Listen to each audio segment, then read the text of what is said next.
Hey, this is Sam with Real Crafter, and this is another edition of Real Stories.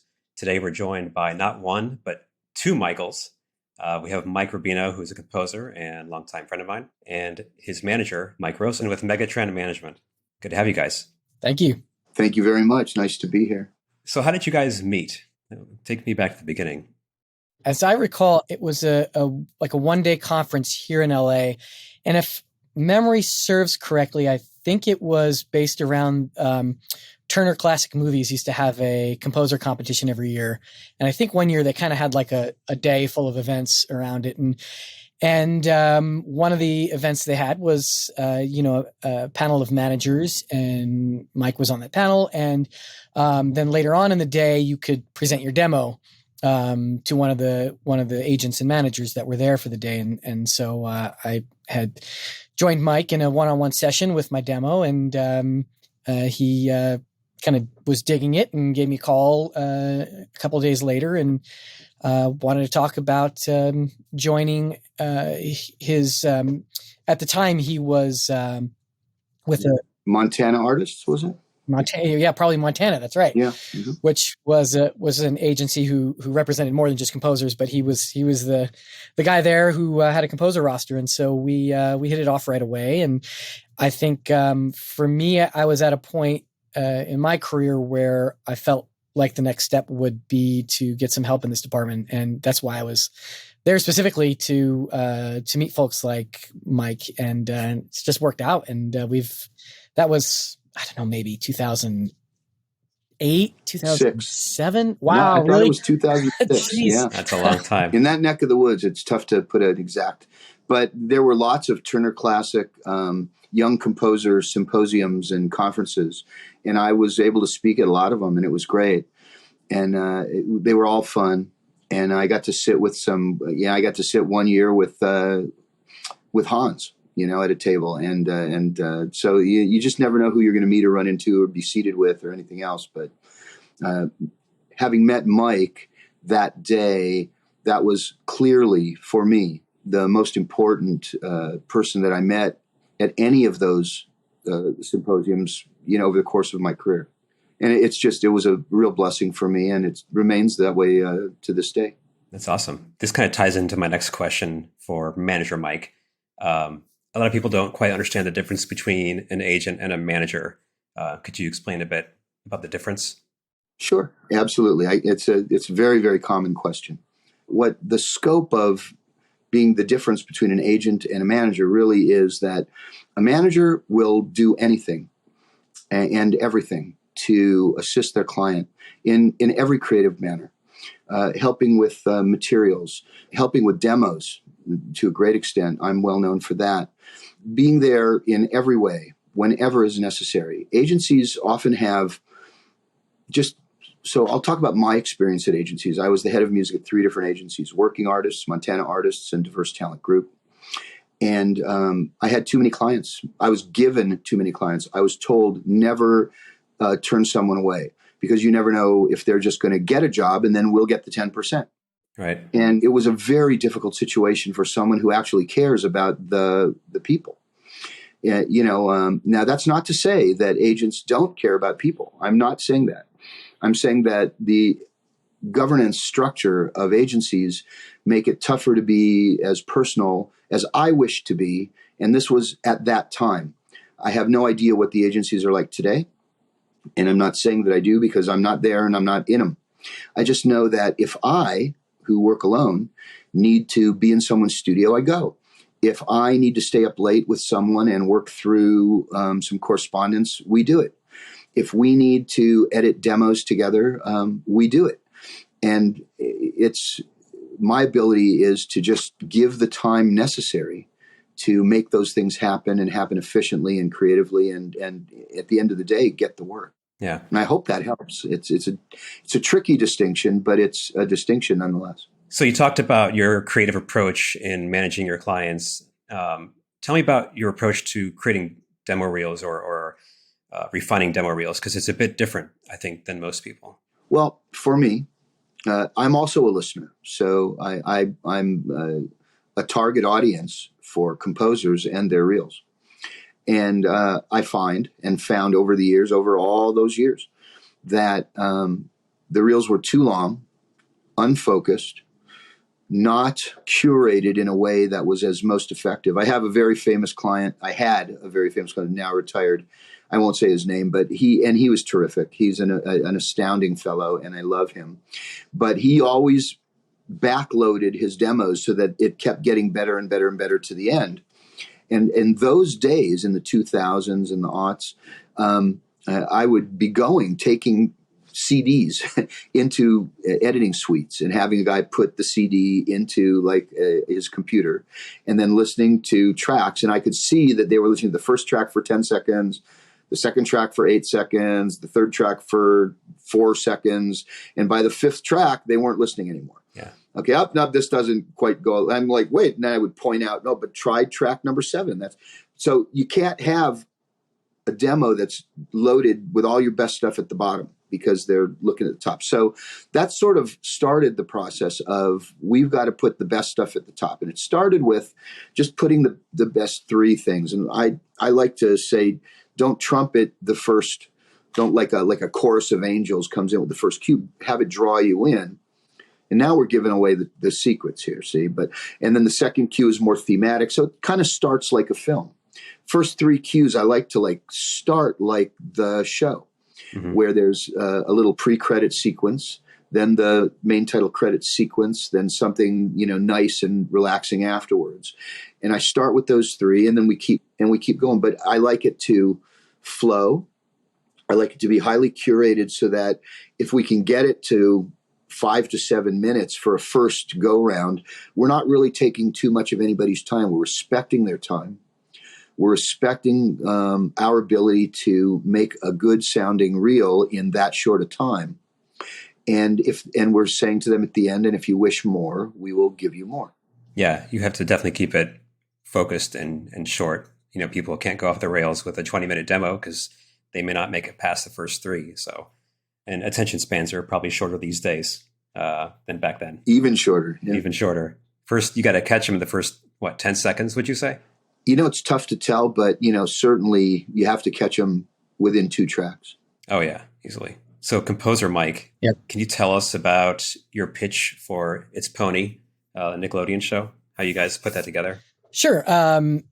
In the case of It's Pony, it was a video test. So the way Nickelodeon was operating was that they had sent out a few animatics of the show, which are, not fully animated. They're kind of like storyboards, and asked composers to basically score those with included a brief that kind of gave a general music direction and the kinds of things they liked and what they were looking for and the overall concept of the show.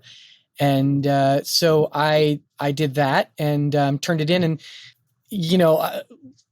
my approach to sending out demos and pitches is I send it and then I forget it because, there's that excruciating period of waiting. I wonder what happened. So I have a habit of kind of just sending it off and killing myself, doing my best job possible and sending it off and then kind of emotionally, all right, that's that. Now focus on the next thing. But was there a demo before you scored the storyboard?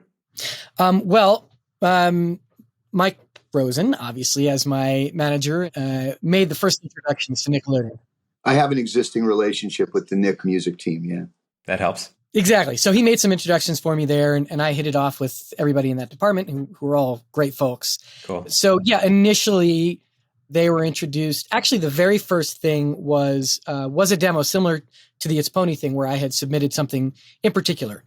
They really liked that, although I wasn't selected for that project. But then after that, it was like, okay, let's keep me on their radar.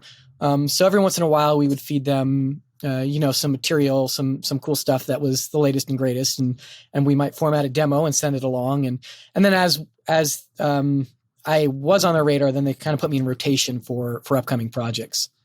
Got it. There's a story, Mike Rosen, you told me at PMC about, what was it? About the pitching for It's Pony and adding more doink or something like that. Well, yeah, but now we're getting into the deep weeds. Well, so I kind of felt as though, who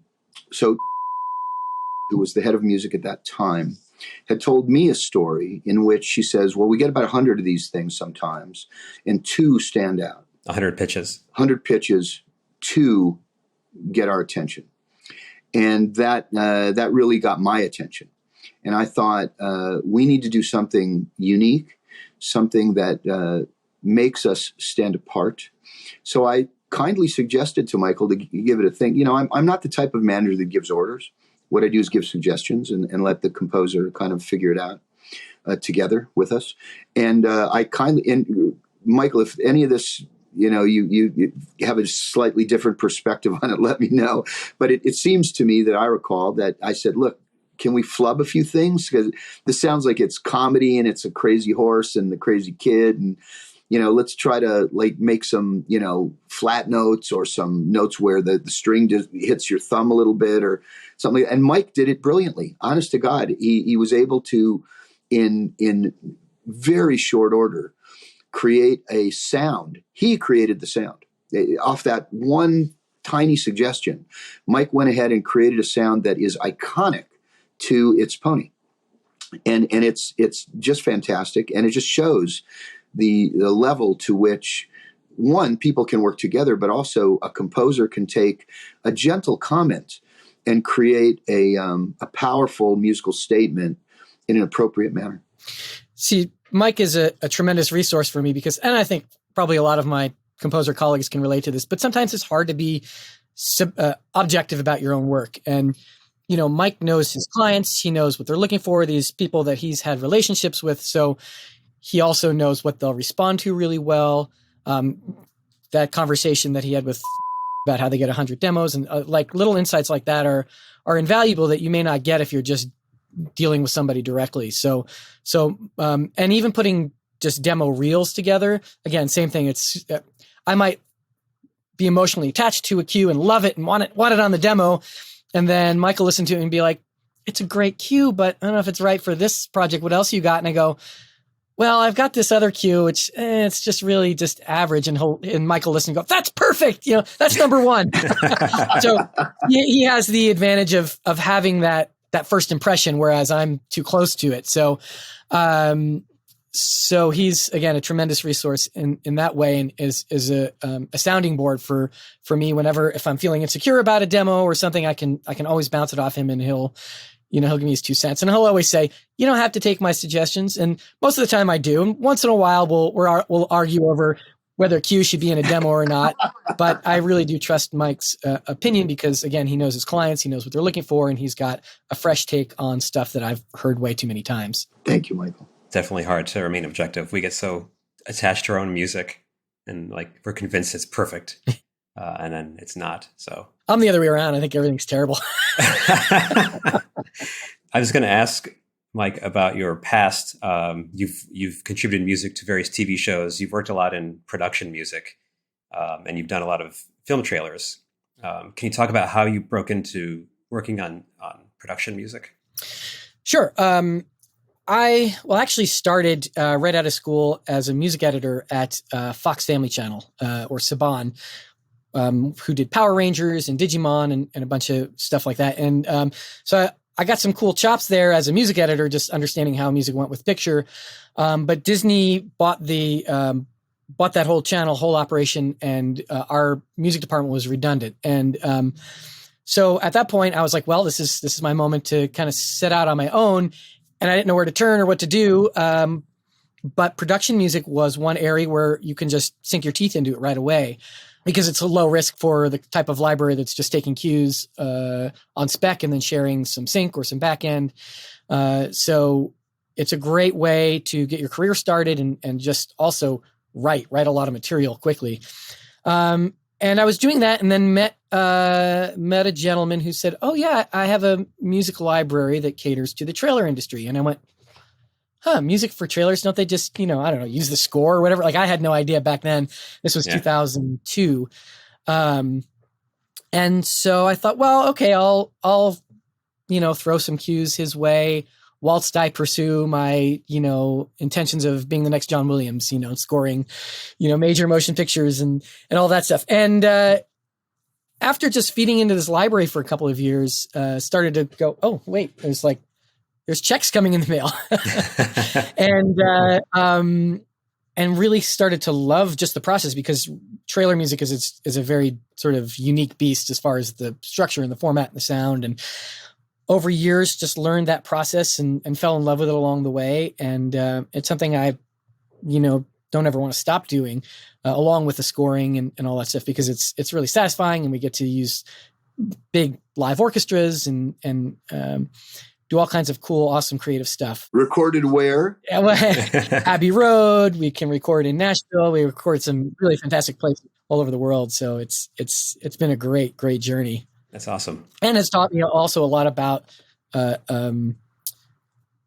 can really apply that kind of thing to scoring, as the sound of scoring has become almost more trailer-like over the years. It's become a kind of a good boon for me to have that type of production under my belt, because it really is one of the highest quality levels of production in the business. How would a composer go about getting into a music library? The best way to go about getting into a music library is simply contacting them. I think that's one of the big differences between production music and, scoring the next J.J. Abrams project, is that you can get in touch with libraries, whether you're using their website or if they have an email published or even a phone number, and just drop them a line and say, are you looking for composers? And if you are, what type of material are you looking for? And again, if it's the type of company who is maybe sharing backend or sharing sync and aren't, paying huge lump sums of money up front, which there aren't many libraries that do that anyway, right, then it's a low risk situation. If they hear your stuff, you send them a demo and they're really digging it, then they would see no reason not to bring you on and produce some material for them. So I think part of it is to search for libraries that you think you can add something to. Sometimes there's a library with a million type of one track, so maybe they don't need more of that. You want to bring something new to the table, or even if it's something that's done a lot, bring a new twist to it, or your own approach to it, so that the library has something a little more unique to put forward. I'd like to make one point based on what Michael just said, which is that it happens to be in Michael's experience that the people that he contact wish to work with him. That happens to be what happens in Mike Rubino's world. It doesn't happen that way for all artists. I'm sorry to say, Michael. Well, no, I'm just saying that you were saying, it's easier to get a hold of these guys and send them your music, and they're very likely going to want to work with you. My experience is that Michael has an incredibly high hit rate with those entities, and not every composer does. I was going to say they're probably very saturated with composers every day. It's worse today than ever before. Yeah. Yeah, they have to be pretty selective. The trailer industry in particular, I think also is, I'm sure what Mike is referring to is very, very difficult now to break into. But I was speaking more to kind of just the broader range of any kind of music library. And, you might find not just everybody gets to record the London Symphony Orchestra in Abbey Road. Okay. It's just not the nature of the beast. True. But trailer libraries are their own beast. I think, the other thing you can do is you can find, a younger library that is getting its feet off the ground, and then you can add to that. If it's a really well-established boutique library that has its small circle of composers that they work with day in, day out, then yes, that's more difficult. But not every library operates that way. Yeah. So it's just a matter of cold calling and being persistent, basically. And being good helps. And being good. Yeah. And being talented and using ReelCrafter so you can tell that they opened it and how much they listened to. I had to plug it, And to put it in perspective, that first summer, after I got laid off and was just looking to get into anything and have my eye on production music, I probably emailed 40, 50 libraries, and then one responded. And I did it. It wasn't a trailer library at that point. That very first library, it was just like TV and stuff. So, sure. So yeah, there is a numbers game, and there's persistence needed. Sure. You made it sound pretty easy there, and I was thinking, hey, wait a second, I better just inject a little reality. Yeah, okay. That doesn't sound right. But ReelCrafter it turns out, as it happens, ReelCrafter is a key component of our strategies here at Megatrend.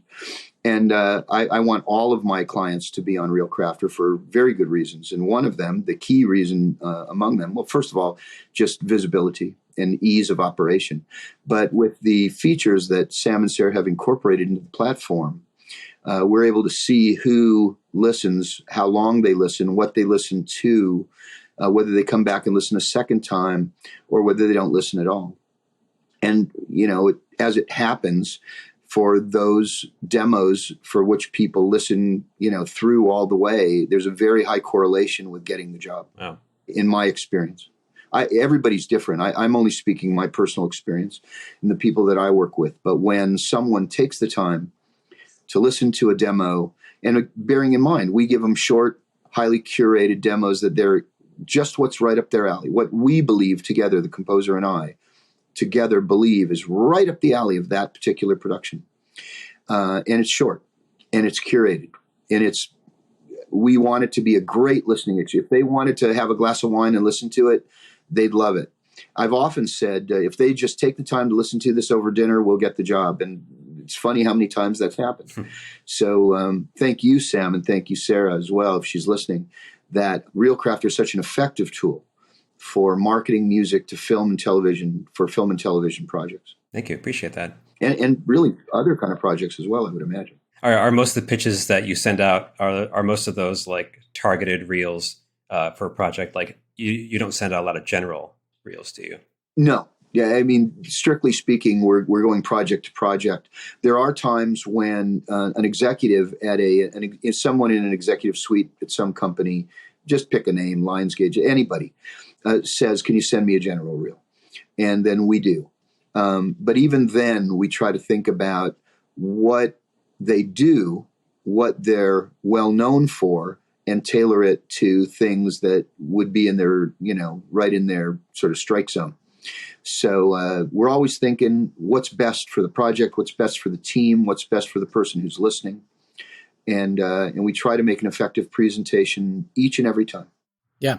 Early on, I was searching for a better tool for demos. There was SoundCloud, there was, programming an MP3 player to embed on my own site, which is a pain. There wasn't a really great tool predefined for a composer to make a really nice looking, organized, neat reel in without sending somebody to either a third party site or, what I mean by third party site is like a SoundCloud, like a big behemoth, social platform. And then I remember talking to Sam one year at maybe Game Sound Con or something like that. And he's had this project in development and I remember going, "Let me invest. Like we all need this." And he's like, "Oh, man." And I see why, because it was just something that we all needed, whether we knew we needed it or not. Every composer just needs something that they can just easily and cleanly and beautifully make reels in without hassling with trying to use some other service that's not really made for us and fit a square peg in a round hole. Yeah, and you've been with us for a long time. You were one of the beta testers, so you helped shape the platform in some way. Thanks, man. No, I always remember, sending little chat messages to Sam on RealCrafter, and 90% of the time I'd be like, "Hey man, it'd be great if I could ... And he'd be like, "Oh yeah, we're already, that's a great idea. We're already in progress with that." And, or once in a while, I felt like he'd be like, "Oh, that's a good idea." So hopefully I was able to contribute something meaningful, but yes, 100%. But it's always been, I can't imagine living without it. Me either. I'm addicted. That's what we'd like to hear. Are we allowed to say what you're working on now? Is that or is that a secret? I think so. I was going to ask that, but tell us. Yeah. So at the moment, I am currently composing music for Disney Imagineering for a refurbishment of Toontown in Disneyland. So I've created a whole new musical landscape for that whole part of the park, which has been really fun, really fun. And that is a thing. That is that is a thing, man. We're going to dig into that. We're going to dive into that right now.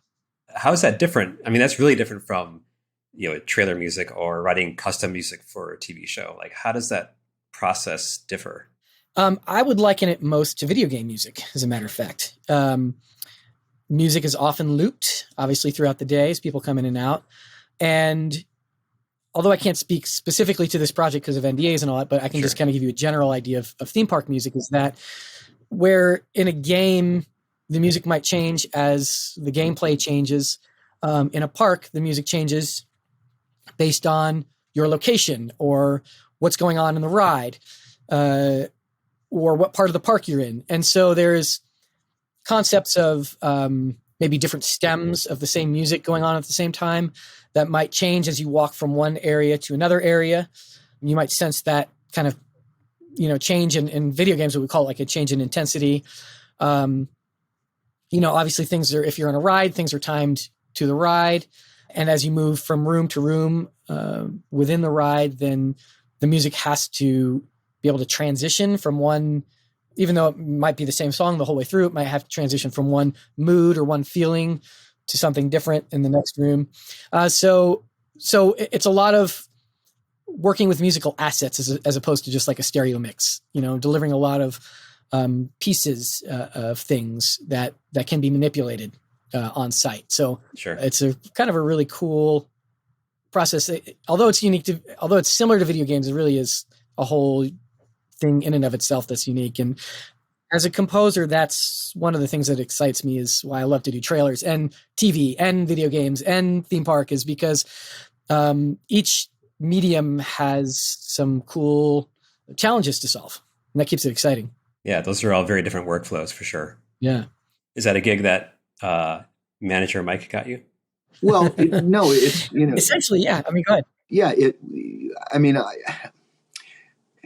Did I get it for him? Okay. So what we did was we created a really good relationship with who is a delight. And when she went to Disney, she wished to continue working with Michael and I.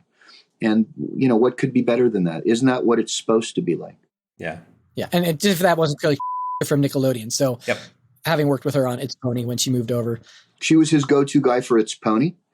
And she wished to see if he would be great with this very large, very substantial, and very prestigious project. That's why it's definitely important to maintain those relationships, because people come and go. They leave companies and move to new ones. Well, thanks for making the time to talk to me today, guys. Really appreciate it. Real pleasure. Of course. You can check out Mike's music at MikeRubinomusic.com. And you can also go to Disneyland, check it out in person. And you can look at Mike's impressive roster at Megatrend Management, megatrendmgmt.com. Thank you. All right. Thanks again, guys. Likewise. Thank you.